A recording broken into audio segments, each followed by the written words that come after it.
मैं रामेश्वर पवन एडवोकेट हूँ, लेखक हूँ। जिसका हक मारा जाता है उसके लिए चंद्रशेखर आजाद संसद से लेकर सड़क तक लड़ते हैं। इसलिए चंद्रशेखर आजाद जी के हर संघर्ष में मैं लग जाना चाहता हूँ, अपनी बची खुची जिंदगी का उत्सर्ग करना चाहता हूँ। मैं रमेश चंदोरे बैंक का रिटायर्ड मैनेजर हूँ कि कहीं भी जुर्म ज्यादती होती भारत के किसी भी कोने में आदरणीय चंद्रशेखर साहब वहाँ मौजूद रहते हैं। राममोहन सिंह कुशवाहा मौर्य कुशवाहा शाक्य सैनिक का जिले 12 जिले का अध्यक्ष हूँ। मैं रामहर्ष वर्मा हूँ, आर्यावर्त बैंक के रिटायर्ड अधिकारी हूँ। मैं डॉक्टर गणेश प्रसाद सेवानिवृत्त प्राचार्य विश्वकर्मा समाज से। जो बिंदु कोई नहीं उठाता है संसद में चंद्रशेखर वो बिंदु उठाते हैं। मैं बालक राम सरोज, मैं पेशे से अधिवक्ता हूँ, एडीजीसी क्रिमिनल भी रहा हूँ। सरकार स्कूल बंद करने की बात करते हैं, हमारे भाई और हमारे बहन हम कहाँ पढ़ेंगे? हम भी तो गरीब हैं, अमीर तो नहीं है। मेरा नाम स्वामी दयाल निषाद है। दिनेश कुमार वर्मा, पूरा मेरा सर टीम ही है 4 लोग। अच्छा, सारे इंटर कॉलेज के लोग हैं। कितनी उम्र है आपकी? 76 साल। आपकी उम्र? 81 साल। 81? 67 67 72 70 साल का। 70 साल। साथियों नमस्कार, मैं हूं नीरज पटेल और आप देख रहे हैं नेशनल जनमत। प्रबुद्ध शब्द की परिभाषा ही बदल करके रख दी है चंद्रशेखर आजाद ने, जो वैसे तो अपनी पार्टी से अकेले सांसद हैं, लेकिन मौजूदा समय में उत्तर प्रदेश की राजनीति को मत करके रख दिया है। अस्तित्व बचाओ भाईचारा बनाओ नाम से 11वां प्रबुद्ध सम्मेलन आज यहाँ बहराइच में आयोजित किया गया। क्या परिचय है आपका? मैं रामेश्वर पवन एडवोकेट हूँ, लेखक हूँ और ये वंचित समाज जो है इसकी लड़ाई महामना रामस्वरूप वर्मा के संपर्क में आने के बाद में मानवर कांशीराम जी के संपर्क में रहा, लगातार लड़ता रहा। मैं बहुत सालों से आपसे परिचित हूँ। आप लेखन का काम करते हैं, सामाजिक चिंतक का काम करते हैं, विचारक का काम करते हैं, लेकिन चंद्रशेखर आजाद में क्या चीज़ आपको ऐसी नजर आई कि आप झांसी के भी सम्मेलन में मौजूद थे, आज बहराइच चूंकि आपका घर ही है, यहाँ के सम्मेलन में भी मौजूद हुए, आपने एक कविता भी पढ़ाई और तमाम प्रबुद्ध लोगों ने आर्थिक सहयोग भी दिया। क्या है ऐसा चंद्रशेखर आजाद? चंद्रशेखर आजाद वो व्यक्तित्व है कि जो लड़ाई बाबा साहब डॉक्टर अम्बेडकर ने संविधान के द्वारा दी, हमारे महापुरुषों ने लड़ी, ज्योतिबा फूले ने लड़ी, सावित्रीबाई फूले ने लड़ी, साहू जी महाराज ने भागीदारी का आंदोलन चलाया। आज की परिस्थितियों में जब वंचितों का हक मारा जा रहा है तो इस देश में चाहे जो वर्ग हो, जो पीड़ित होता है, जिसका हक मारा जाता है, उसके लिए चंद्रशेखर आजाद संसद से लेकर सड़क तक लड़ते हैं। गरीब की पीड़ा को, उसके आंसू को अपने आंखों से रोते हैं। जब समाज के आंसू को अपनी आंखों में कोई लाता है तब समाज का वास्तविक हितैषी वो होता है। इसलिए चंद्रशेखर आजाद जी के हर संघर्ष में मैं लग जाना चाहता हूँ, अपनी बची खुची जिंदगी का उत्सर्ग करना चाहता हूँ। जैसा आप सब लोगों ने परिचय दिया, सारे लोग रिटायर्ड लोग हैं, फिर अपनी गाढ़ी कमाई से लोगों से तिनका तिनका जोड़ करके सहयोग करने की वजह क्या है? क्या संदेश देना चाहते हैं? बिना धन के कोई संगठन नहीं चलेगा और इतना बड़ा संगठन वो चला रहे हैं, तो उसमें हमारा जो थोड़ा सा सहयोग लग जाए तो वो हम अपने आप को बहुत गौरवान्वित समझेंगे। इस नाते हम लोगों ने मिल करके थोड़ा थोड़ा पैसा इकट्ठा करके और ये सहयोग किया। आपका क्या परिचय है? मैं रमेश चंदोरे, मैं बैंक का रिटायर्ड मैनेजर हूँ और मूल रूप से मैं जनपद औरैया का हूँ। अच्छा, औरैया बहराइच में मैं बस गया हूँ और आज बड़ा सुखद संयोग है कि मैं एक राष्ट्रीय मंच पे मौजूद हूँ आदरणीय रामेश्वर पवन जी के, और उससे भी ज़्यादा मैं खुश हूँ कि जो आज मैं नेशनल जनमत के सर्वा को अपने आँख के सामने देख रहा हूँ। वैसे मैं सोशल मीडिया पे देखा करता था, आप पाखंड के विरोध, जातवाद के विरोध, वर्णवाद के विरोध, जातिवाद के और सामाजिक आर्थिक राजनीतिक न्याय की जो लड़ाई आप लड़ रहे हैं, आज मैं आपसे बात करके बहुत खुश हूँ। अच्छा, प्रबुद्ध सम्मेलन में आप शामिल हुए, आप पार्टी से जुड़े हुए तो है नहीं? नहीं, आज से मैं पार्टी में भी अपने को जुड़ा मान रहा हूँ। जब मैं इस मंच पे हूँ तो यही मैं जानना चाह रहा हूँ कि आखिर प्रबुद्ध सम्मेलन में या चंद्रशेखर आजाद के व्यक्तित्व में वो कौन सा चुंबकत्व है कि आपको लग रहा है कि आज से पार्टी में आपको जुड़ जाना चाहिए? जब मैंने देखा कि कहीं भी जुर्म ज्यादती होती भारत के किसी भी कोने में, दलित के, पिछड़े पे, अल्पसंख्यक, आदरणीय चंद्रशेखर साहब वहाँ मौजूद लगे रहते हैं। हमें लगा कि ऐसे व्यक्तित्व का व्यक्ति नहीं, हम विचारधारा के साथ हैं। वो विचारधारा मानववाद की है, जिन्होंने मनवाद को लात मार दिया और मानववाद की बात कर रहे हैं। जो वर्णवाद के खिलाफ हैं, जो मनोहर कांतीराम साहब के साथ में हैं, या ये कहिए कि आज जब उन्होंने महापुरुषों का नाम लिया, आरक्षण के जनक छत्रपति साहू जी महाराज का, तो मुझे बहुत अपार खुशी हुई।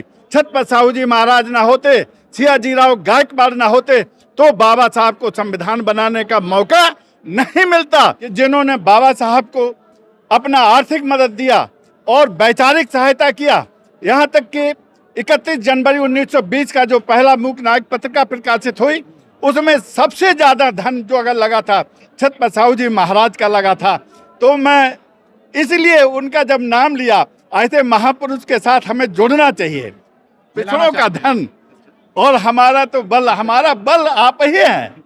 लेकिन मुझे लगता है कि आदमी पितरलिंग से पैदा है, पत्थरलिंग पूज रहा है, वो अरे वाह है, तो क्या है इसकी बुद्धि में पत्थर समा गया है। अच्छा, मैं और लोगों से परिचय ले लूं, आपका क्या परिचय है? राम मोहन सिंह कुशवाहा, मौर्य कुशवाहा शाक्य सैनिक का जिले 12 जिले का अध्यक्ष हूँ। मौर्य समाज के बहराइच जिले के अध्यक्ष हैं, मतलब पिछड़े वर्ग से आते हैं। आपने इससे पहले भी तमाम प्रबुद्ध सम्मेलन सुने होंगे, लेकिन एक जाति को लेकर के होते थे। आज ये प्रबुद्ध जन सम्मेलन खास तौर पर बहुजनों को लेकर हो रहा है। इस बदलाव को महसूस कर रहे हैं आप? हम महसूस कर रहे हैं, बहुत अच्छा लगा। आपका परिचय? मैं रामहर्ष वर्मा हूँ, आर्यावर्त बैंक के रिटायर्ड अधिकारी हूँ। और ये चंद्रशेखर जी का कार्यक्रम बहुत अच्छा लगा, क्योंकि महापुरुषों के मिशन को ये बढ़ा रहे हैं और गरीबों, वंचितों, दलितों के उत्थान के लिए की बातें कर रहे हैं। ये अच्छा लगा, इसलिए हम इसमें सम्मिलित हुए। अच्छा, एक बात ईमानदारी से बताइए, चंद्रशेखर आजाद का पूरा भाषण मैंने भी सुना। चंद्रशेखर आजाद एज ए सांसद, एज ए पार्टी के राष्ट्रीय अध्यक्ष जब बोल रहे थे यहाँ से, तो क्या लग रहा था कि एक पॉलिटिशियन बोल रहा है या सामाजिक सुधारक बोल रहा है? नहीं, ये लग तो रहा था सामाजिक सुधारण की तरह से, और ये जज्बा भी दिख रहा था कि ये कुछ करके दिखा सकते हैं। बाकी तो चीटिंगबाज ही होते हैं, मैक्सिमम लोग जो है कहते कुछ हैं करते कुछ हैं। अच्छा, वर्मा जी कह रहे हैं कि मैक्सिमम लोग चीटिंगबाज होते हैं, इसकी क्या गारंटी है कि चंद्रशेखर धोखा नहीं देंगे? कैसे भरोसा लोगों को होगा? भरोसा इसलिए उसकी कार्य पद्धति है, वो दिखाई देती है। नेताओं की कार्य पद्धति ये नहीं होती है जो चंद्रशेखर आजाद की है। क्या? पहली बात, आजादी से लेकर अब तक एक अकेला सांसद है जो अकेले अपने पार्टी का होने के बावजूद जिस तरीके से केवल दलितों के लिए नहीं, केवल पिछड़ों के लिए नहीं, केवल अल्पसंख्यकों के लिए नहीं, महिलाओं के लिए भी, और जिस वर्ग के लोग चाहे जिस समाज के हों, अगर नौकरी में हैं, उनका हक मारा गया है, चाहे आशा बहुएं हों, चाहे आंगनबाड़ी हों, चाहे शिक्षा मित्र हों, और चाहे पुलिस के लोग हों जो लाठियां चला देते हैं, उनके भी हक के लिए वो आदमी बोलता है। उसके अंदर पीड़ा झलकती है, ऐसा लगता नहीं कोई राजनेता। यानी कि चंद्रशेखर आजाद दलित नेता नहीं है? बिल्कुल, अरे वो सबके नेता है, दलित नेता कैसे हो सकते? ये तो परसेप्शन लोग बनाते हैं, ये गोदी मीडिया बनाती है। बिल्कुल गोदी मीडिया बनाती है, अन्यथा वो सबके नेता हैं, वो देश के नेता हैं। यहाँ जिस तरीके से पिछड़े समाज के लोग भी हैं, तो परसेप्शन टूटता हुआ दिख रहा है कि चंद्रशेखर आजाद सिर्फ किसी खास कम्युनिटी के, किसी खास वर्ग के नेता हैं। आपका क्या परिचय है? मैं डॉक्टर गणेश प्रसाद, सेवानिवृत्त प्राचार्य पीजी कॉलेज रिसिया बहराइच। पूछना नहीं चाहिए, लेकिन जनता की जागरूकता के लिए पूछ रहा हूँ कि किस वर्ग से हैं? ओबीसी से? ओबीसी वर्ग में। विश्वकर्मा समाज से। विश्वकर्मा समाज से हैं। ये वो समाज हैं जिनको मंचों पे ढूंढे नहीं मिलते हैं लोग, लेकिन आप प्रिंसिपल रहे हैं, इसका मतलब आपको कोई बेवकूफ बना के नहीं लाया है। क्या वजह है कि चंद्रशेखर में क्या देखा आपकी चले आए? आप पार्टी से तो जुड़े नहीं है? बराबर आपके जो यूट्यूब पर आपका चैनल है उससे जागरूकता पैदा हुई। दूसरी बात, जो संसद में चंद्रशेखर जी का भाषण है उसने मुझे प्रेरित किया। जो बिंदु कोई नहीं उठाता है, संसद में चंद्रशेखर वो बिंदु उठाते हैं। सबसे बड़ी बात यह है, इतिहास तो सब लोग जानते हैं, क्या इतिहास में है, कौन महापुरुष, वर्तमान की बात है। हाँ, किसने? चंद्रशेखर आजाद ने जो ज्वलंत समस्याएं हैं इस समय देश की, नौजवानों की, स्त्रियों की, बेरोजगारों की, हमारे आम आदमी की जो समस्या है उसको सबके सामने रखा। ये मुझे आकर्षित करता है, मुझे बहुत प्रेरित करता है। नवयुवक ऐसे भाग जाता है जैसे नदी का प्रवाह है, रुकना नहीं चाहता है। मैंने अपने शुरुआती, मैं 75-76 साल का हो रहा हूँ, अपने जीवन में बहुत सारे राजनेताओं को देखा है, लेकिन जो प्रतिभा मुझे चंद्रशेखर में दिखाई पड़ रही है वो प्रतिभा कम लोगों में दिखाई पड़ती है। कितनी उम्र है आपकी? 76 साल, 76 ईयर। आपकी उम्र? 81 साल। 81? उम्र? 67। 72।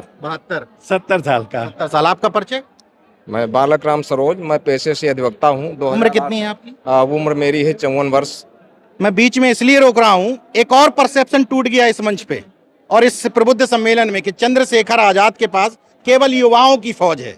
जरा उम्र देखिए, तजुर्बा देखिए। इसका मतलब इन लोगों को बहला फुसला करके या बेवकूफ बना के नहीं लाया गया, और लाया भी गया होता तो कार्यक्रम खत्म होने के बाद चले जाते, लेकिन रुके हुए हैं और इस बात को लेकर के डटे हुए हैं कि हमें उम्मीद है कि चंद्रशेखर आजाद शायद इस बहुजन राजनीति में कुछ नई इबारत लिख पाएंगे। आप बात आगे रखिए। चंद्रशेखर आजाद जी के अंदर जो मुझे दिखाई पड़ रहा है, हमको यह लग रहा है कि माननीय कांशीराम साहब के बाद चंद्रशेखर जी इस देश में पैदा हो गए हैं और वो बहुजन राजनीति में एक क्रांतिकारी कदम उठाएंगे और निश्चित रूप से इस भारत के दलित, पिछड़ा और अल्पसंख्यक वर्ग के, मजदूर वर्ग के भाग्य को बदल कर रख देंगे। इसलिए मैं चंद्रशेखर जी का सपोर्ट करता हूं। आर्थिक, सामाजिक, राजनीतिक जितना भी हो सकता है। 2008 में 2007 से 2011 तक बहुजन समाज पार्टी का जिला अध्यक्ष, जिला सचिव, जिला प्रभारी, विधानसभा अध्यक्ष ये सब रहा और पेशे से अधिवक्ता हूं। 2008 में मैं एडीजीसी क्रिमिनल भी रहा हूं और तमाम पदों पर रहा हूं, लेकिन मुझे ये दिखाई पड़ा कि बहुजन समाज पार्टी में अब दलितों का, अल्पसंख्यकों का, पिछड़ों का हित सुरक्षित नहीं है। इसलिए मैं भीम आर्मी आजाद समाज पार्टी में 3 वर्ष से अधिक समय हो गया मैं काम कर रहा हूं और मैं इस जिले का जिला विधिक सलाहकार भी भीम आर्मी का हूं। मुझे लगता है कि चंद्रशेखर आजाद जी के अंदर वो छवि है, वो क्षमता है जो कि माननीय कांशीराम साहब के अंदर थी, जो बाबा साहब डॉक्टर BR अम्बेडकर के अंदर थी। आपका परिचय? मेरा नाम स्वामी दयाल निषाद है, मैं निषाद समाज से हूँ। मैं वास्तव में जो है चंद्रशेखर जी के भाषण देखता रहता हूँ सोशल मीडिया में। पार्टी से नहीं जुड़े हैं? नहीं, मैं किसी भी पार्टी से नहीं जुड़ा हूँ, लेकिन मैं इनके विचारों से, आदर्शों से मैं वास्तव में बहुत प्रभावित हूँ। और आज मुझे मौका मिला, जिस तरीके से मैं बहुत से राजनेताओं को देखा या इस तरीके एकदम सामान्य पैंट शर्ट पहने हुए और सामान्य गमछा लिए हुए, ऐसा लगता है कि वास्तव में हम ही लोगों में से चंद्रशेखर जी में एक चीज़ ये मैं देख रहा हूँ कि वो समाज सुधारक के रूप में एक राजनीतिक या राजनेता के रूप में बोल रहे हैं। ये इस तरीके से अम्बेडकर जी ने काम किया कि पहले हमें जो है समाज में जो बहुत सी कुरीतियाँ हैं या बहुत सी समस्याएं हैं उन पर बात इन्होंने की। बेटा क्या नाम है आपका? पलक भारती। पलक भारती पूरे कार्यक्रम में मौजूद थी? हाँ। क्या समझ में आया कार्यक्रम में? बहुत कुछ समझ में आया। क्या? बहुत कुछ समझ आया कि हमें अपनी जनता का साथ देना है, हमारे बहुजनों को पढ़ाना लिखाना है, सब यही सब करना है। यही सब चंद्रशेखर भैया हम लोगों को यहाँ पे सिखाने आए थे। तो सरकार स्कूल बंद करने की बात करते हैं, स्कूल बंद करने के लिए हमारे भाई और हमारे बहन हम कहाँ पढ़ेंगे? हम भी तो गरीब हैं, अमीर तो नहीं है। तो अपने उन भाइयों के लिए तकलीफ है, बहनों के लिए तकलीफ है जो स्कूल नहीं जा पाएंगे? हाँ, मेरी बहनाओं की, मेरे गाँव में किसी भी बहना हो, मेरी बहन है, मैं उनके लिए तकलीफ है। अच्छा, ये इतनी सोच कैसे डेवलप हो गई? मैं तमाम डिग्रीधारियों को देखता हूँ, बड़ी बड़ी डिग्री हैं, लेकिन उनको समझ नहीं है कि हमारा भाई है। आपके अंदर ये सोच कैसे आ गई? चंद्रशेखर भैया की वजह से। अच्छा, इनको सुनती हो? हाँ, सुनते हैं। चलिए, ये देखिए इस तरह की बच्चियां नज़ीर हैं उन तमाम डिग्रीधारियों के लिए जो बड़ी बड़ी डिग्रियां बताते हैं, हम विदेश में पढ़े हैं, PhD पढ़े हैं, इसके बाद भी पत्थर पूज रहे हैं। उनसे अच्छी हमारी बहन है जिसको ये समझ में आ रहा है कि हमारे हक अधिकार क्या हैं। क्या है आपका? हाँ सर, दिनेश कुमार वर्मा। दिनेश कुमार वर्मा जी, प्रॉपर बहराइच से हूँ, इंटर कॉलेज में ही अध्यापक। इंटर कॉलेज में है? जी जी। ये पूरा मेरा सर टीम ही, ये 4 लोग। अच्छा, सारे इंटर कॉलेज के लोग हैं? एक ही विद्यालय, साहब मेरे बड़े भाई हैं। तो इसका मतलब ये तो क्लियर है कि पार्टी से कोई लेना देना नहीं है, विचारों की वजह से आए हैं। विचारों की वजह से आए हैं। ऐसा क्या है विचारों? नहीं सर, हमें लगता है कि जो हमारे माननीय कांशीराम जी, इसके पहले जो बाबा साहब हुए और इस तरीके के और सावित्रीबाई फुले वगैरह जिन मिशन को आगे बढ़ाया और वर्तमान में जो नेतृत्व कर रहे हैं उनके विचारों को, जैसे मैं नाम नहीं लेना चाहूँगा बेसिकली पार्टियों का, वो विचार वहीं छूट गए, वो मिशन वहीं छूट गया। वर्तमान में लगता है कि चंद्रशेखर जी जो मेरे हैं, उन जो आदर्श बनाए थे, जो मानक बना था, जो पैरामीटर बना था, किसको लेके चलना है, कैसे बढ़ना, उसको ये आगे ले जा रहे हैं। और एक प्रकार से जो वंचित वर्ग है उसमें सभी आ जाएंगे, SC BC OBC, उनकी जो समस्याएं हैं, वर्तमान में जो समस्याएं हैं, उन समस्याओं को देख करके उनको कहाँ से उसको परिमार्जित किया जाना चाहिए, कैसे क्या मिलेगा, तो उस मुद्दों को आगे ले जा करके उसका परिमार्जन वगैरह करने में यदि क्षमता किसी में दिखती है तो ये सांसद जी में दिखती है। और हम लोग बड़े भैया मेरे एक 1.5 महीने प्रचार वहाँ बिजनौर में रहे। आप भी मेरे बड़े भाई ही हैं, फैमिली के हैं। दोनों लोग लगातार और प्रचार में, चूँकि हम लोग को उतनी छुट्टी नहीं मिल पाती, लेकिन यहाँ लोकल के कार्यक्रम में आज से नहीं, जब से लगभग ये आए हैं तब से हम लोग लोकल में प्रचार प्रसार अपने स्तर से जितना हो पाता है करने का प्रयास करते हैं। आपका क्या परिचय है? सर अरमान प्रसाद हमारा नाम है। तो आप भी इंटर कॉलेज जी में? जी जी जी जैसे हमारा सर मानना ये है कि जो सर ने भी बताया कि जो अंबेडकर साहब का जो परिकल्पना था, जो समाज चाहते थे मानवर साहब कांसीराम, उन्हीं के विचारों को, उन्हीं के आदर्शों को हमारे बड़े भैया चंद्रशेखर जी ले जा रहे हैं। और व्यक्तित्व भी अच्छा पसंद है इनका कि बहुत अच्छा है, और इसलिए जो है हम लोग यहाँ इकट्ठा हुए हैं। तमाम वो लोगों जिनको लगता है कि चंद्रशेखर के कार्यक्रमों में भीड़ कहाँ से आ जाती है, पैसा कहाँ से आ जाता है, अब ये देखिए सामने तमाम इंटर कॉलेज के लोग हैं। इसका मतलब इनको डाले में भर के तो लाया नहीं गया है, पैसा दे करके तो बुलाया नहीं गया है। ये भी इंटर कॉलेज के प्रवक्ता है। आपका क्या नाम है? साजिद हसन खान है। साजिद हसन खान। साजिद हसन खान। और इन सब के टाइटल भी देखिए, ये निषाद जी हैं। अच्छा, ये एक चीज बताइए, इस समय सब संविधान लेके टहल रहे हैं, चाहे सत्ता पक्ष के लोग हों, विपक्ष के तमाम नेता। ऐसे में ये क्या कन्फर्म है कि चंद्रशेखर भी संविधान की बात कर रहे हैं, संविधान लिए हैं? ये क्या गारंटी है कि चंद्रशेखर ही असली संविधानवादी हैं, बाकी लोग संविधान केवल लेके टहल रहे हैं? क्यों आपको ऐसा लगता है?